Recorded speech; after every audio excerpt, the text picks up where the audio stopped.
Welcome to the Dr. Wyatt Show. I'm your host, Dr. Wyatt Fisher, a licensed psychologist specializing in couples counseling. If you want better communication so that you have more love and less conflicts, download my app today. Keep the glow wherever you get your apps. Today I'm going to talk about attachment styles in relationships. Whether you know it or not, you have an attachment style. I have an attachment style. Everyone has an attachment style. And these attachment styles come out in our closest relationships, in particular, the relationship we have with our partner. So to clarify things, I'm going to start with what are the styles? What are the various styles of attachment? There's technically 4 different styles, but I'm going to clump them into 2 buckets to make it simpler.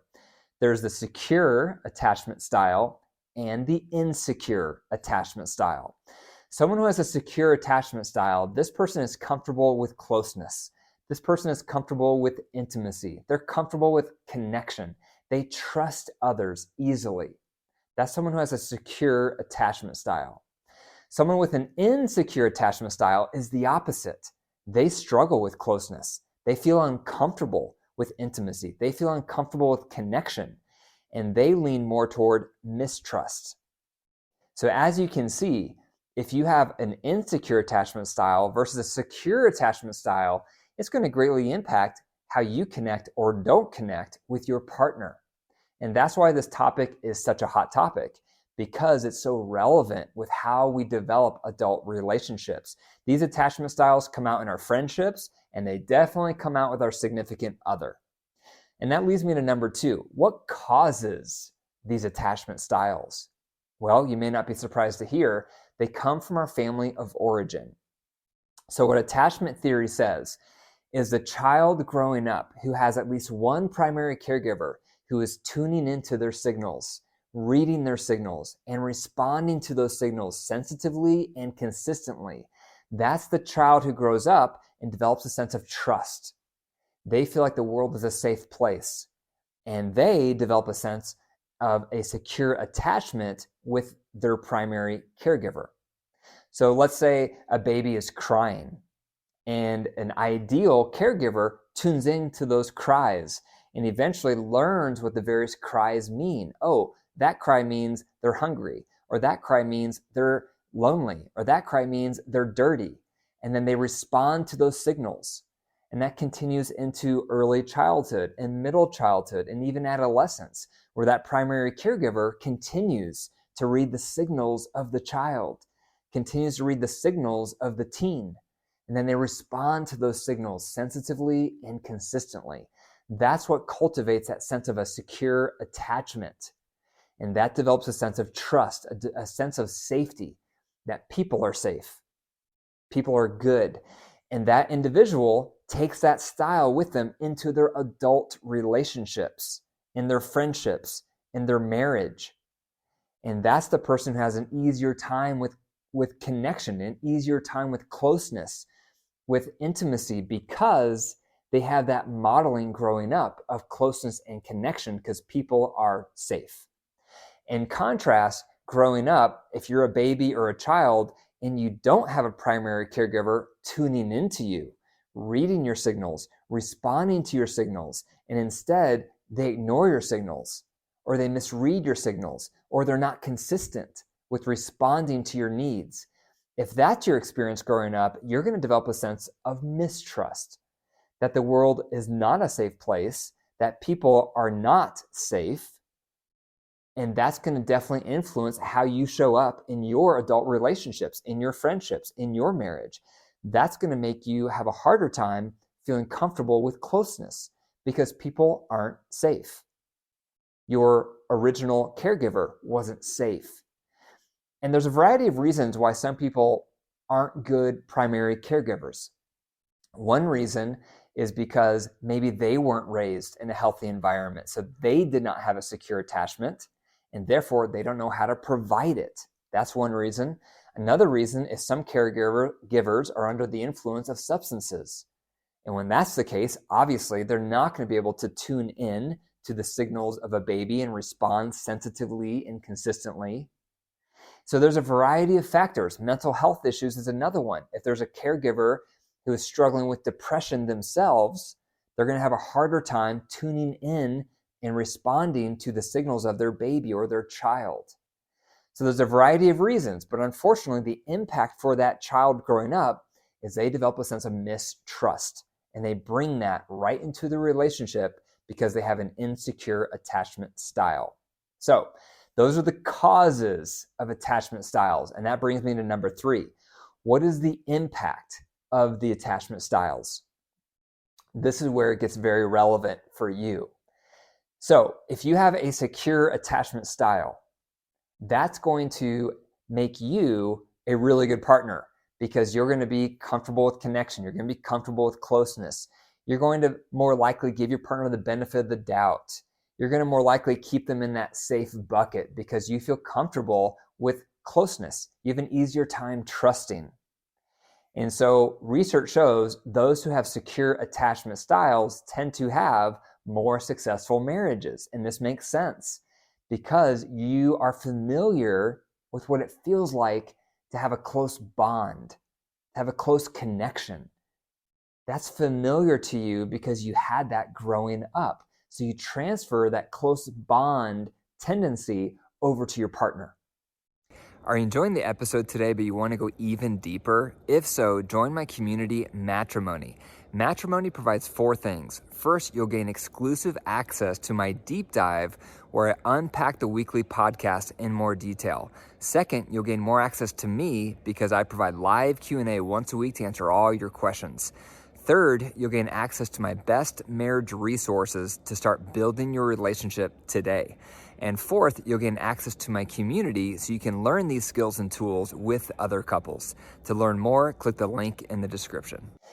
The opposite is true for someone who has an insecure attachment style. So if you're in a relationship, you're going to have a harder time sustaining connection with your partner. And you're going to be more likely to not give them the benefit of the doubt and to pull away instead of staying close. And you might feel more skeptical of their motives. And you might be more likely to detach yourself or to be overly clingy. And so if you have an insecure attachment style, it's going to show up and make it harder at times to create a secure, solid bond with your partner because closeness is not familiar to you. Closeness is not comfortable for you. Closeness is not something you feel safe with because it was never safe for you growing up. Growing up, you didn't have that closeness. You didn't have that connection. Therefore, it's foreign. It's anxiety inducing. You feel uncomfortable. And so this is how it shows up for us in our adult relationships. This is the impact of our attachment styles. And that leads me to number 4. And number 4 is, what do you do with the styles? Well, I'm sure you're not surprised to hear that a lot of marriages and relationships are made up of one partner who has a secure attached style with another partner who has an insecure attachment style. So when that's the case, let's talk about what do you do with those styles. First thing to consider, if you're the securely attached partner and you are in a relationship with someone who has an insecure attachment style, you're going to have to give some extra grace, some extra patience. And remember, their behavior is not all about you. They may assume the worst in your motives at times. They may be thinking the worst in your thoughts. They may be not giving you the benefit of the doubt. They may shut you out at times, or they may become overly clingy at times. It's going to create stress. And so if you're the partner who has more of the secure attachment style, you have to realize it's going to create stress at times to be in a relationship with someone who has an insecure attachment style. So you have to be ready for it. You have to realize what you're signing up for. And remember, if your partner, when and if they become upset with you, or they start walling off, or they struggle with closeness, they struggle with connection, they struggle giving you the benefit of the doubt, they assume the worst in your motives. When that happens, remind yourself, this is not all about me. There might be some things I'm doing that I could improve and I can own, but this has a lot to do with my partner's upbringing, with their insecure attachment style from their family of origin, and they're projecting that onto me. And so it's important to remember that if you're the partner with the secure attachment style.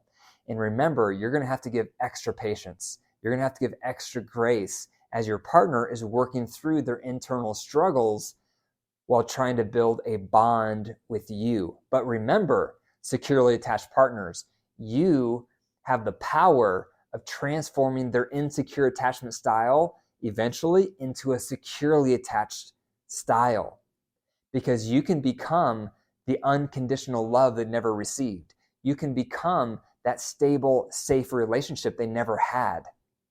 And so you have a lot of opportunity, securely attached individuals, by creating that safe haven for your partner to slowly work through their attachment wounds so that they can become securely attached with you with time. If you're the insecurely attached partner, some things I would recommend for you to consider is when you start walling off, when you start feeling anxious with feeling too close, or when you start wanting to avoid that closeness with your partner, remember, this is not all your partner's fault. This is from your family of origin. You're bringing this insecure attachment style from your relationships growing up into your marriage, into your relationship, and you're projecting a lot of it onto your partner. And so when you struggle giving them benefit of the doubt, reconsider. Look for their innocence. Look for the good in their heart. Look for the stability they've been providing. And remind yourself, if they have earned it, that you are safe, that you are secure, that you can learn to trust here in this relationship. Because you're going to have a lot of mental battles, because your impulse is going to feel like you are not safe. Your impulse is going to feel like you have to erect walls, because that's what you always did to survive growing up. But not anymore. If you're in a relationship with someone who has a secure attachment style and they've proven themselves over time, you're going to have to remind yourself, they are good. I can trust. I can let down my walls. I am safe. And by doing that over time, your insecure attachment style can transform into a secure attachment style. So those are 4 things to consider with attachment styles in relationships. Number 1, what are the styles? Number 2, what causes the styles? Number 3, what are the impacts of the styles? And number 4, what do you do with the styles?